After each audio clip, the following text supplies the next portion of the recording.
This is the Sound Off with Dan French. It's the new year, so let's get right into it. FHFA, Federal Housing Finance Agency, has imposed a rate increase for secondary home buyers, also investment properties, and high balance loans. So this is going to be big. A lot of people have adjusted for the higher rates. They still are out buying homes, but are we going to start to see a pattern of this? And are we going to start to see people start to retract on buying secondary homes and also any investment properties moving forward? Let's get right into this video.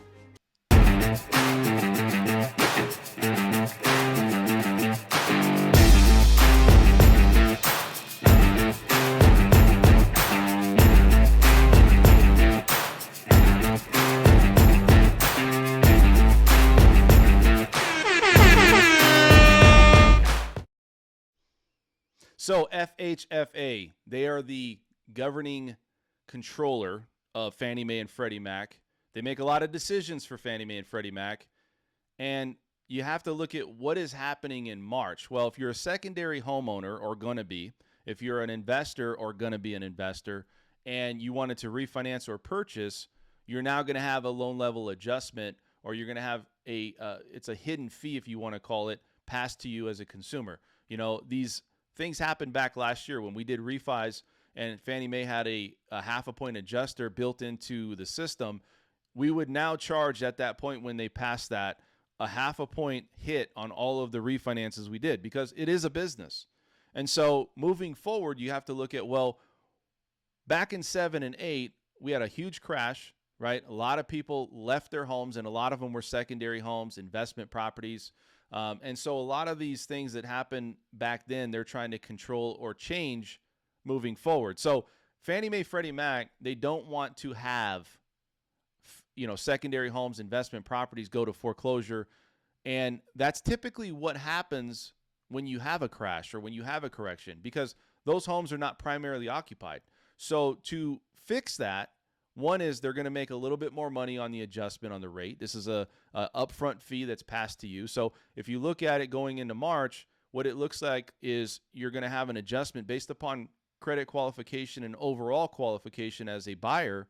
You could have a 1% to a 4% increase, relatively 3.875 is what they put out, increase on the pricing for your interest rate. So how does that affect you?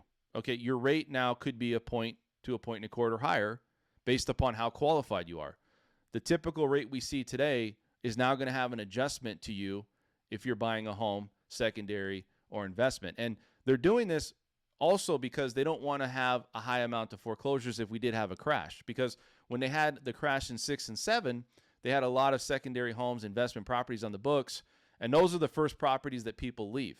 Primary residence, if you're staying there, you're not going to leave that. So they're really making an adjustment on this, and it's something that we have to pay attention to. This is really going to have a hard or a harsh impact on buyers here in Las Vegas, also across the country.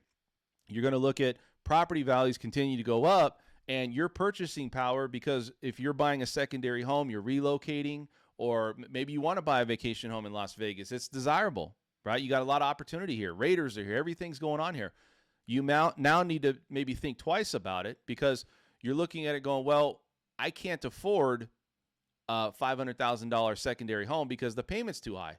If I'm buying a secondary home or an investment property, payments just, I can't do it anymore. So people are going to start to retract. You're going to start to see a less of amount of people coming and buying with secondary homes, or at least considering it, to maybe not do it altogether because of this rate increase. This is going to have an impact on the market. Now, you look at high balance. High balance, like we talked about, you got a county limit here.